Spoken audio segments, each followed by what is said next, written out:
Anton Chekhov, The Bear.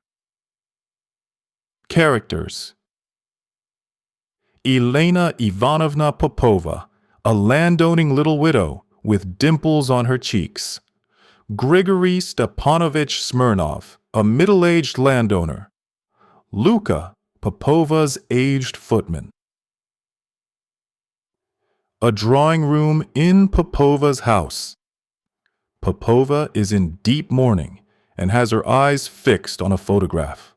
Luka is haranguing her. Luka, it isn't right, madam. You're just destroying yourself. The maid and the cook have gone off fruit picking. Every living being is rejoicing. Even the cat understands how to enjoy herself and walks about in the yard, catching midges. Only you sit in this room all day, as if this was a convent, and don't take any pleasure. Yes, really, I reckon it's a whole year that you haven't left the house. Popova, I shall never go out. Why should I? My life is already at an end.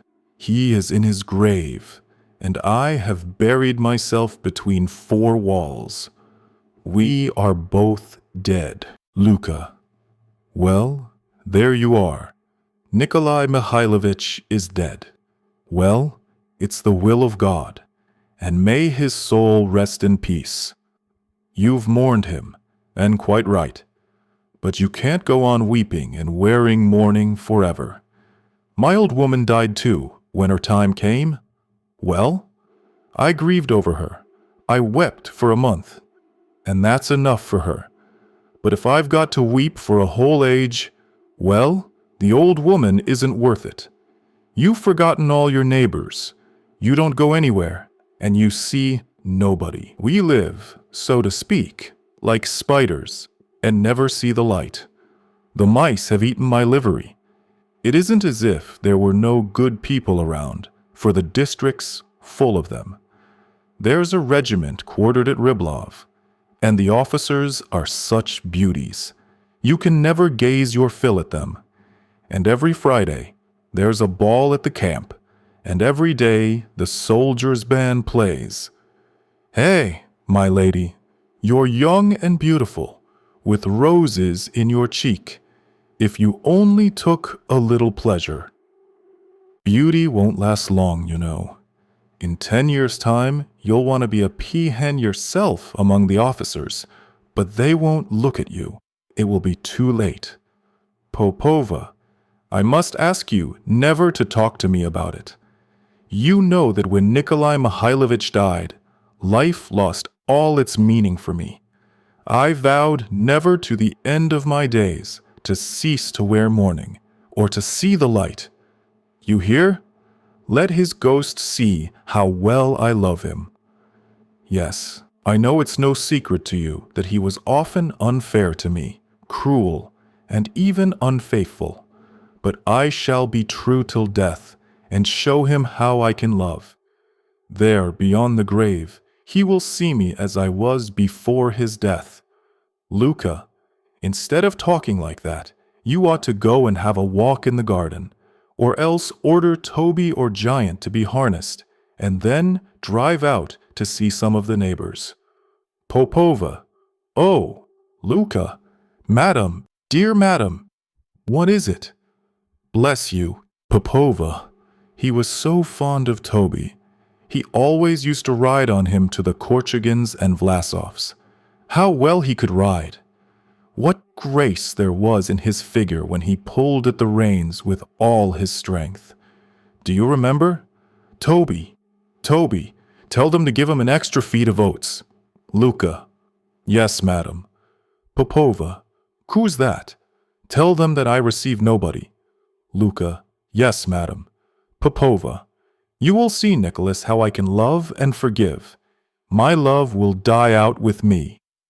Only when this poor heart will cease to beat. And aren't you ashamed? I am a good and virtuous little wife. I've locked myself in and will be true to you till the grave. And you? Aren't you ashamed, you bad child? You deceived me, had rose with me, left me alone for weeks on end. Luca. Madam, somebody's asking for you. He wants to see you. Popova. But didn't you tell him that since the death of my husband I've stopped receiving? I did, but he wouldn't even listen. Says that it's a very pressing affair. Popova. I do not receive. Luca. I told him so, but the devil curses and pushes himself right in. He's in the dining room now. Popova. Very well. Ask him in. What manners? How these people annoy me. What does he want of me? Why should he disturb my peace? No, I see that I shall have to go into a convent after all. Yes, into a convent. Smirnov. You fool! You're too fond of talking. Ass!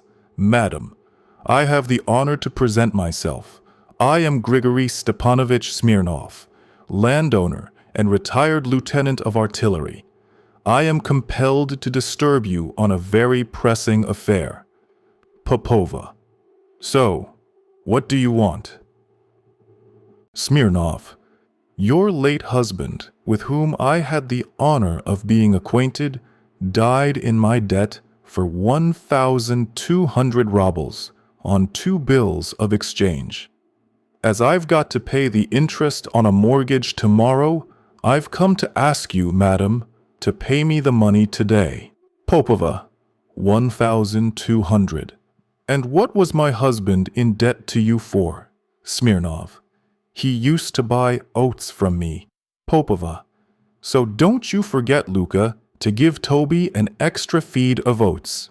If Nikolai Mihailovich died in debt to you, then I shall certainly pay you. But you must excuse me today, as I haven't any spare cash. The day after tomorrow, my steward will be back from town, and I'll give him instructions to settle your account. But at the moment, I cannot do as you wish. Moreover, it's exactly 7 months today since the death of my husband, and I'm in a state of mind which absolutely prevents me from giving money matters my attention. Smirnov. And I'm in a state of mind which, if I don't pay the interest due tomorrow, will force me to make a graceful exit from this life feet first. They'll take my estate. Popova. You'll have your money the day after tomorrow. Smirnov. I don't want the money the day after tomorrow. I want it today. Popova. You must excuse me. I can't pay you. Smirnov. And I can't wait till after tomorrow. Popova. Well, what can I do if I haven't the money now? Smirnov. You mean to say you can't pay me? Popova. I can't. Smirnov. Is that the last word you've got to say? Popova. Yes, the last word. Smirnov. The last word? Absolutely your last? Popova. Absolutely. Smirnov. Thank you so much. I'll make a note of it. And then people want me to keep calm? I meet a man on the road, and he asks me, "Why are you always so angry, Grigory Stepanovich?" But how on earth am I not to get angry? I want the money desperately. I rode out yesterday early in the morning and called on all my debtors, and not a single one of them paid up. I was just about dead beat after it all. Slept, goodness knows where, in some inn, kept by a Jew, with a vodka barrel by my head. At last I get here 70 versts from home, and hope to get something, and I am received by you with a state of mind. How shouldn't I get angry? Popova. I thought I distinctly said my steward will pay you when he returns from town. Smirnov. I didn't come to your steward, but to you. What the devil, excuse my saying so, have I to do with your steward? Popova. Excuse me, sir, I am not accustomed to listen to such expressions or to such a tone of voice. I want to hear no more. Smirnov. Well, there. A state of mind. Husband died 7 months ago. Must I pay the interest or mustn't I? I ask you, must I pay or must I not? Suppose your husband is dead, and you've got a state of mind and nonsense of that sort, and your steward's gone away somewhere, Devil take him. What do you want me to do? Do you think I can fly away from my creditors in a balloon, or what?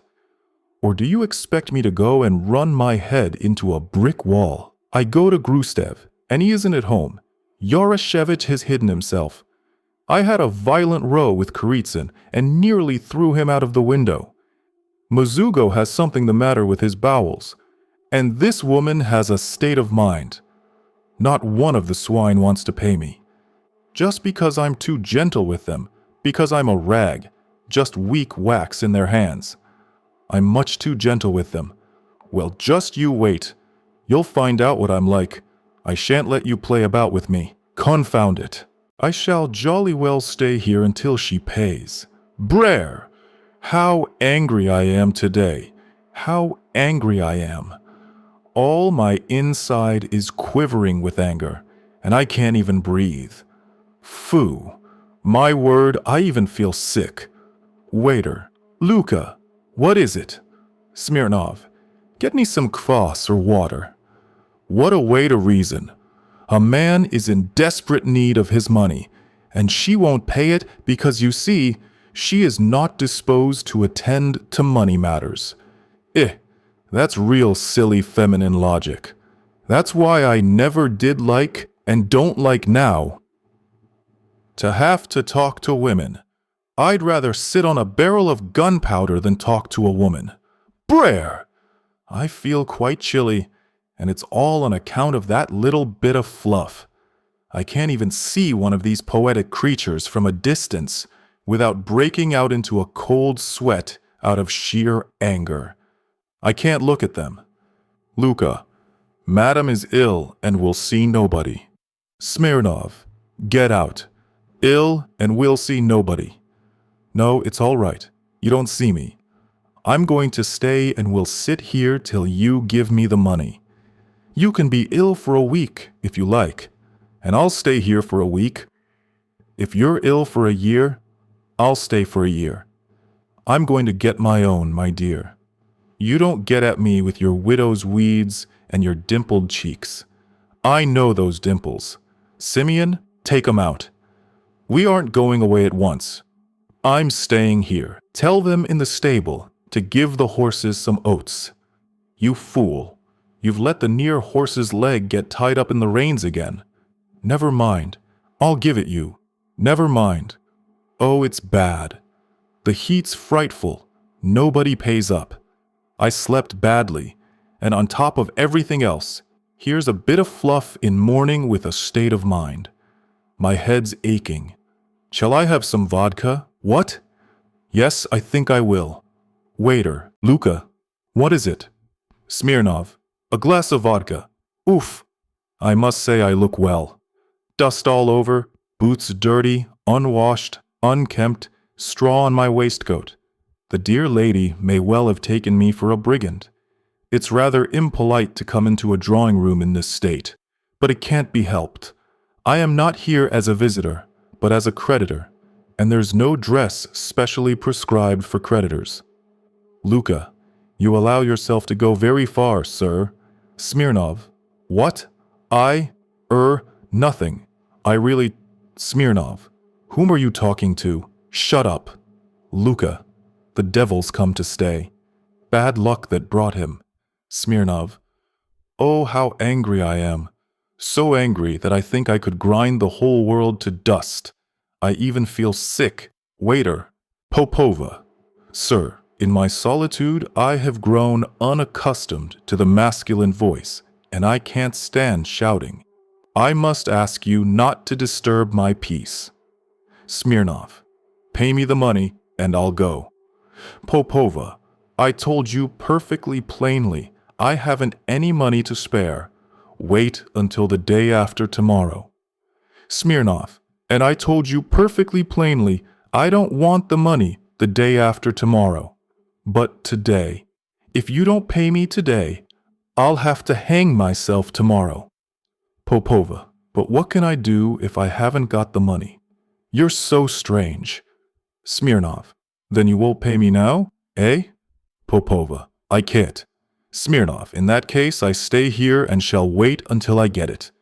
You're going to pay me the day after tomorrow? Very well. I'll stay here until the day after tomorrow. I'll sit here all the time, and then, I ask you, have I got to pay the interest tomorrow, or haven't I? Or do you think I'm doing this for a joke? Popova, please don't shout.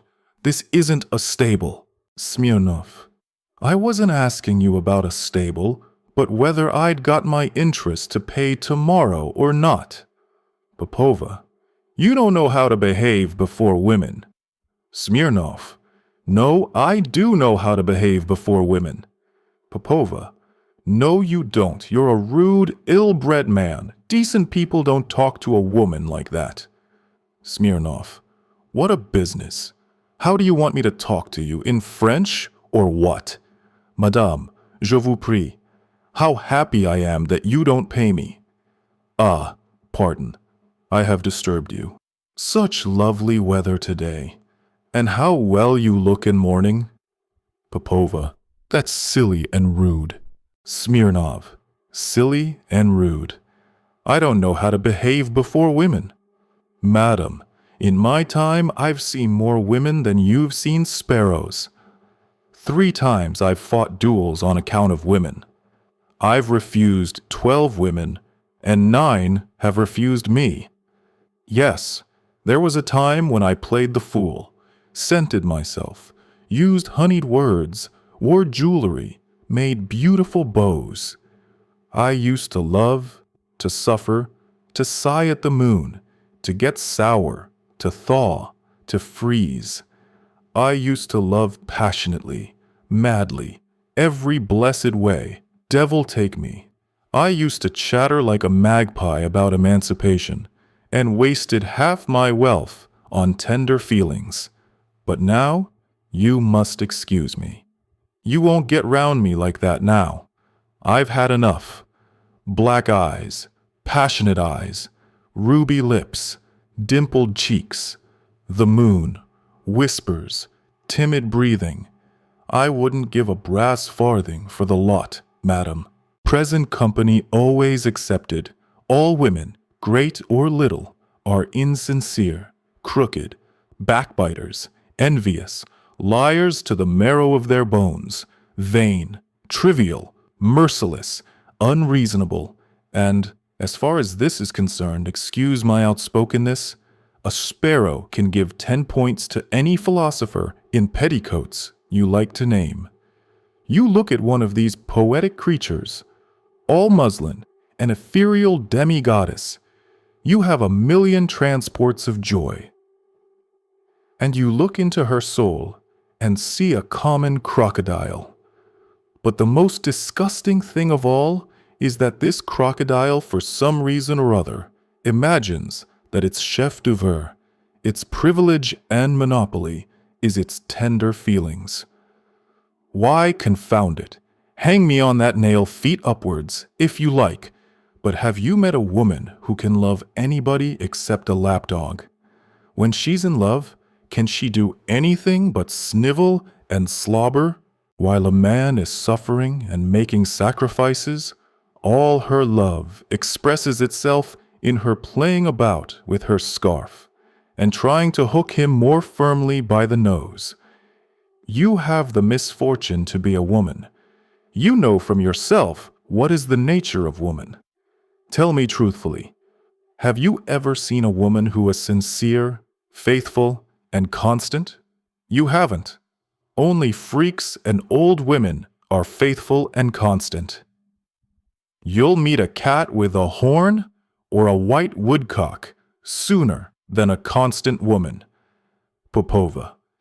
Then, according to you, who is faithful and constant in love? Is it the man? Smirnov. Yes, the man. Popova. The man. Men are faithful and constant in love. What an idea! What right have you to talk like that? Men are faithful and constant.